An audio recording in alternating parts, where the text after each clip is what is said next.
नमस्कार साथियों, आप सबका पुनः स्वागत है श्रद्धास्तव ज्योतिष में।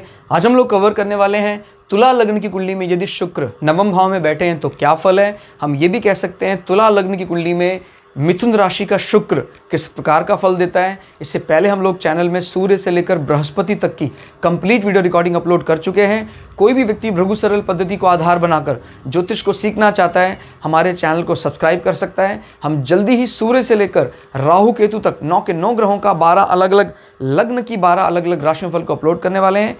इस अपलोडेशन को टाइमली पाने के लिए आप बेल आइकन दबाएं ताकि आपको सारे वीडियो टाइमली मिल सके। तो आइए शुरुआत करते हैं आज की क्लास का।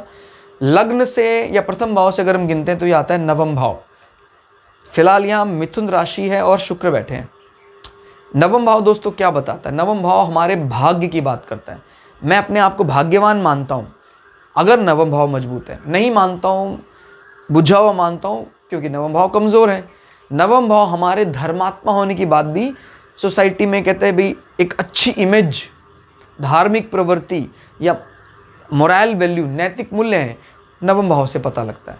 आप पर दाग धब्बा लग सकता है, आपके नैतिक मूल्यों पर दाग लग सकता है अगर आपका नवम भाव बुरी तरह पीड़ित हो जाए। इस भाव में शुक्र के साथ कोई करैक्टर को बिगाड़ने वाला प्लैनेट राहु जैसे ग्रह नहीं आने चाहिए। क्लियर? और नवम भाव हमारे पिता को भी रिप्रेजेंट करता है, नवम हमारे गुरु को भी रिप्रेजेंट करता है, नवम भाव हमारी जंघा वाले पार्ट को भी रिप्रेजेंट करता है, थाई, फीमर बोन। दिक्कत होगी तो फीमर बोन, थाई में भी दिक्कत आ सकती है। क्लियर हो गया? नवम भाव हमारी जो डिग्री के ऊपर के कोर्सेज हैं, पीएचडी, रिसर्च, इन सब को भी देखता है। हायर सर्टिफिकेशंस कोर्सेज, ग्रंथों का गहन या गूढ़ अध्ययन नवम भाव की मजबूती से देखा जाता है। अभी शुक्र यहाँ पर लक्ष्मी त्रिकोण का स्वामी है, केंद्रा, और बुध यहाँ पर नवम भाव का स्वामी। तो अगर बुध और शुक्र की युति हो जाए तो ये एक बहुत मजबूत राजयोग बन जाता है। इस राजयोग का अर्थ होगा आपके शरीर को पूरा सुख मिलेगा, ना सिर्फ आपके शुक्र का सुख मिलेगा, आपके धर्म, भाग्य, इन सब का फ़ायदा आपको जीवन में दिखाई देगा। तो ये बहुत अच्छी बात दिखाई देती है कि भाई आपको शुक्र और बुध भी अगर साथ हैं तो ऐसे आदमी बड़े कलाकार होते हैं।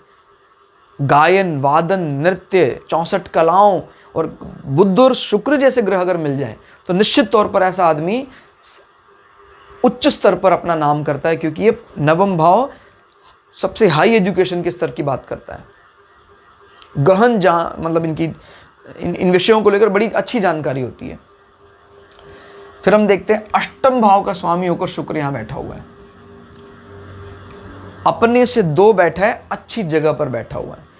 तो देखिए लग्नाधिपति हैं तो 8वें का वैसे दोष तो लग नहीं रहा इनको, और अपने से अच्छी जगह बैठा है, यानी इससे संबंधित कोई भी मजबूतियां या ससुराल के एसेट्स, क्लियर, इस प्रकार की चीजें, जीवन निधि, तो यहाँ बैठा मजबूत अवस्था में, यानी जीवन के अकल्ट विषयों को, यानी आपके जीवन का अकल्ट तंत्र आपके धर्म पर छलकता है। यानी आपको लोग स्वीकार करेंगे, जानेंगे कि हाँ आपने कुछ जीवन में जागृतियाँ की हैं।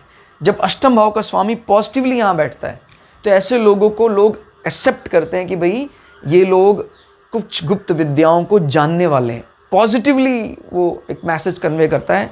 नेगेटिव कब होता है? जैसे अष्टम भाव का स्वामी बुझा हुआ होकर नवम भाव में चला जाता है, यानी वो अकल्ट की साधना आपके लिए गलत इमेज लेकर जाती है, बट अभी पॉजिटिव इमेज लेकर जा रही है। और लग्नाधिपति नवम में, यानी आपका मन मस्तिष्क सब अपने गुरु, धर्म, भाग्य को लेकर लगा रहता है।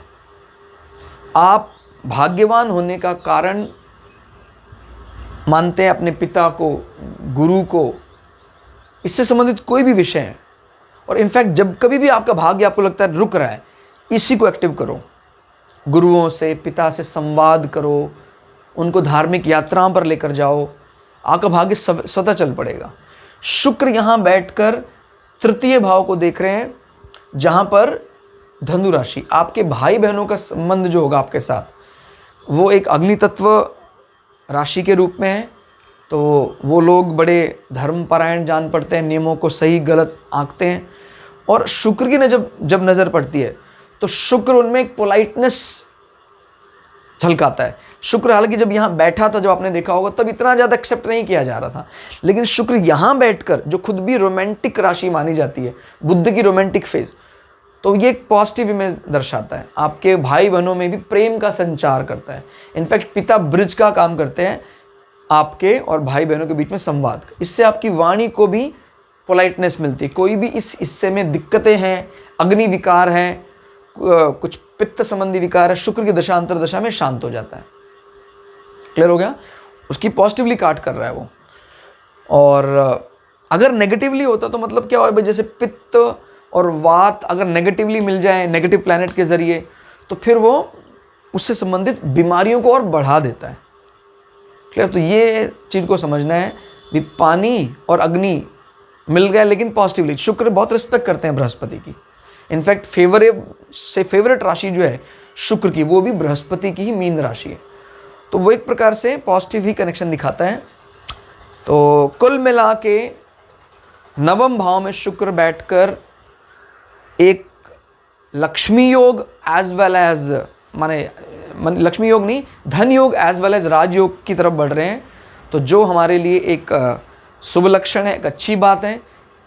पर्टिकुलर इसको समझने के लिए कि किस प्रकार से ये धन योग राजयोग निकाला गया है, आप हमारे प्लेलिस्ट सेक्शन में जाकर ग्रहों का गणित, आपको प्लेलिस्ट मिलेगी, उसको ओपन करके वो वीडियो देखिए, जहां हमने राजयोग, नीच भंग राजयोग, धन योग और विपरीत योग के बारे में चर्चा की है, ताकि आप समझ पाएं कि किस प्रकार से वो आपकी कुंडली में आप निकाल पाएंगे।